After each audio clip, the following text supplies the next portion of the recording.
ہماری سلامتی اور جذبات کے درمیان انتہائی قریبی اور گہرا تعلق قائم ہو جاتا ہے۔ ہم میں سے کتنے ہی لوگ غصے، پریشانی، اداسی اور تکلیف دہ حالات میں اس بات کا بالکل بھی لحاظ نہیں رکھتے کہ جذبات کے اس طرح کھلے اظہار کا ان کا اپنے علاوہ ان سے وابستہ دوسرے لوگوں پر اس کا کیا اثر ہوگا۔ السلام علیکم ناظرین، جسٹ ہوپ کے ساتھ حاضر ہوں۔ ہم میں سے اکثر لوگ یہ سمجھتے ہیں کہ زندگی میں زیادہ تر ذہین افراد کامیاب ہوتے ہیں۔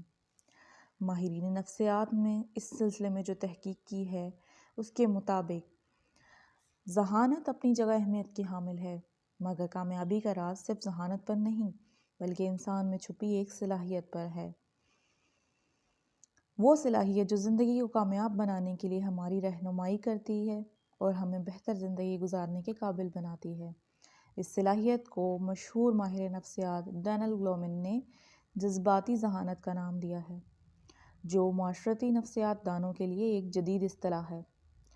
گلومن کا کہنا ہے کہ کسی شخص کے لیے صرف اتنا ہی کافی نہیں ہے کہ وہ بہت ذہین ہو، بلکہ یہ بھی نہایت ضروری ہے کہ اپنی شخصیت اس کی ایسی ہو جو ذہنی صلاحیت کے بہترین استعمال کے لیے مددگار ثابت ہو۔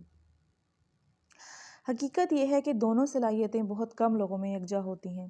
ایسے لوگ جس میں ذہانت اور جذبات پر بیک و کنٹرول کی صلاحیت موجود ہو، اصل میں زیادہ تر جو کامیاب اور خوش رہنے کا فن جو لوگ جانتے ہیں اور ساتھ ساتھ اپنی ان خوبیوں کو معاشرتی رویوں پر اثر انداز کرتے ہیں۔ گلومن اپنی تحقیق کے نتیجے میں کہتے ہیں جو لوگ اپنے جذبات کنٹرول کرنے کی صلاحیت رکھتے ہیں وہ ماحول سے مطابقت رکھنے والے بہت مشہور، محنتی، پراعتماد اور بھروسے والے ثابت ہوتے ہیں، جبکہ جو لوگ جوشیلے، بے صبرے، جذباتی اور مزاجی طور پر غیر مستحکم ہوتے ہیں وہ عام طور پر نہ صرف ناکام بلکہ اپنی عملی زندگی میں ضدی اور منمانی کرنے کی وجہ سے جلد ہی احساس محرومی کا شکار ہو جاتے ہیں اور ہار بھی جلدی مان لیتے ہیں۔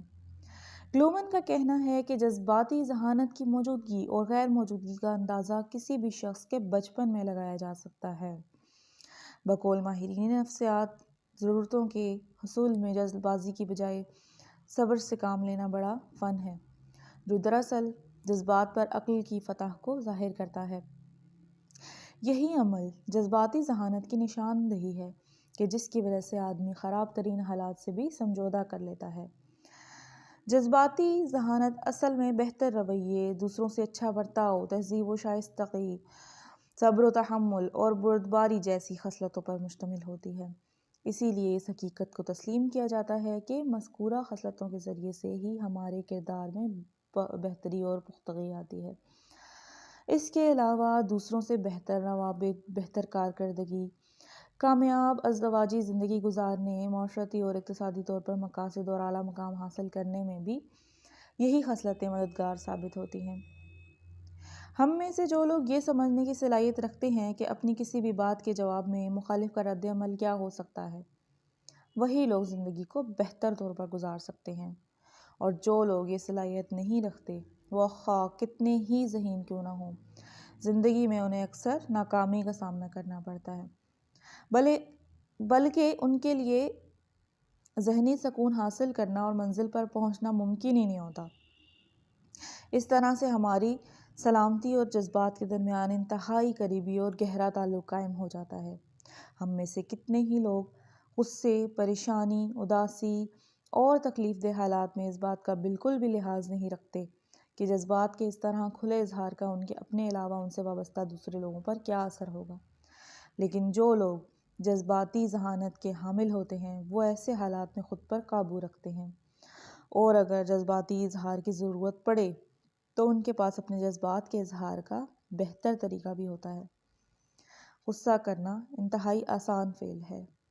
ارسطو کا کہنا ہے کہ کسی صحیح شخص پر صحیح مقصد کے لیے صحیح انداز میں غصہ کرنا آسان کام نہیں ہوتا۔ غصے کی حالت میں ہم پرجوش ہوتے ہیں اور ایسے میں خود کو سنبھالنا قدرے مشکل ہوتا ہے۔ اکثر یہ مشورہ دیا جاتا ہے کہ غصہ آئے تو اسے ضرور نکالنا چاہیے، لیکن اب یہ مشورہ ماننے کے قابل نہیں رہا، کیونکہ ماہرین کا کہنا ہے کہ بار بار غصہ کرنے سے یہ عمل اور بھی زیادہ پختہ ہو جاتا ہے۔ بالکل اسی طرح پریشان رہنے سے پریشان رہنے کی عادت بن جاتی ہے۔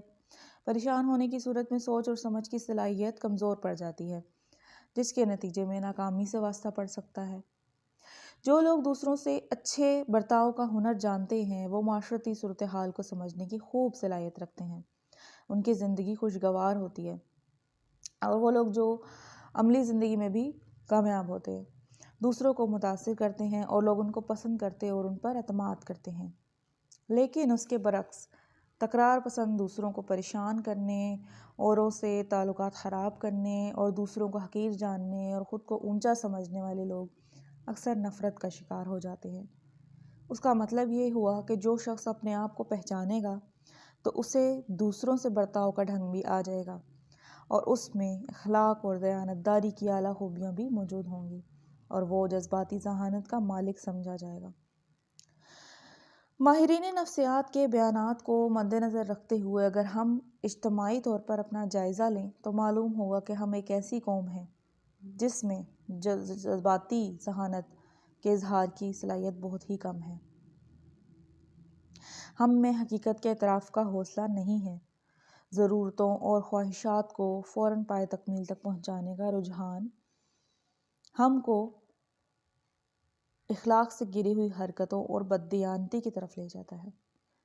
لیکن ہمیں خیال رکھنا چاہیے کہ اس طرح کا ناپسندیدہ عمل اختیار کرنے سے ہم کو جو بھی کامیابی اور خوشی حاصل ہوتی ہے وہ دیر پا نہیں ہوتی۔ اس کے نتیجے میں رسوائی اور پریشانی کے سوا کچھ حاصل نہیں ہوتا۔